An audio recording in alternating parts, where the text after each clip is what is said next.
On to the first prepared question, and we'll start with Mr. Ferdina, and we'll stagger the responses so each person has a chance to answer a question first.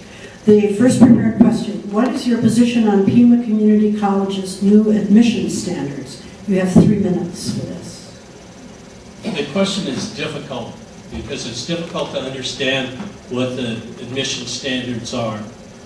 We know that last March, a year ago March, the board didn't act, but the administration acted to close the open admissions policy in Pima by instituting another set of criteria for admissions to Pima.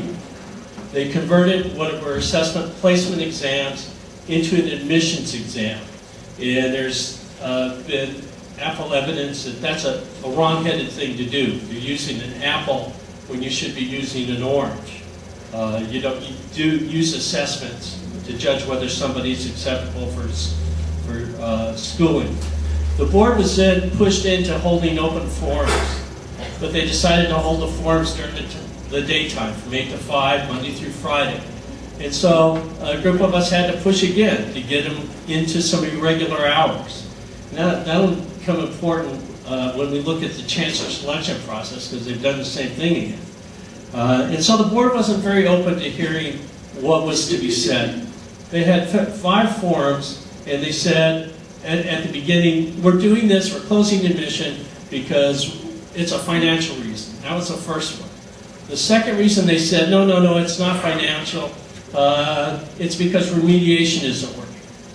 And then they started on this drum that's been in the public, and you saw it in the paper today, that 7th graders can get into Pima College, people with a 7th grade or less education. Well, they started this program called Pima Prep. What that was to do is, it was to take people that needed remediation that they canceled and put them in a new computerized program. Pima will tell you, and you'll probably hear it from the board member, that everybody's admitted to Pima. And they do that by admitting you, by having you fill out an application, and they give you a student form. It doesn't mean you can take classes. It doesn't mean you can get student insurance. It doesn't mean you can get a loan. It means that you're admitted.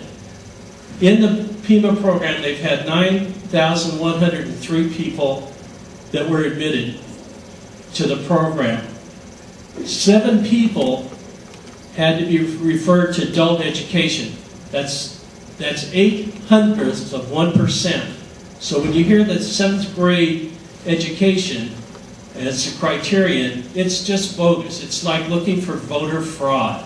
It just doesn't exist.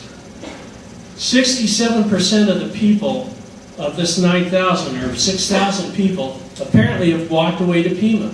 Pima has no idea what happened to them when they were suddenly hit with this assessment before they could go on.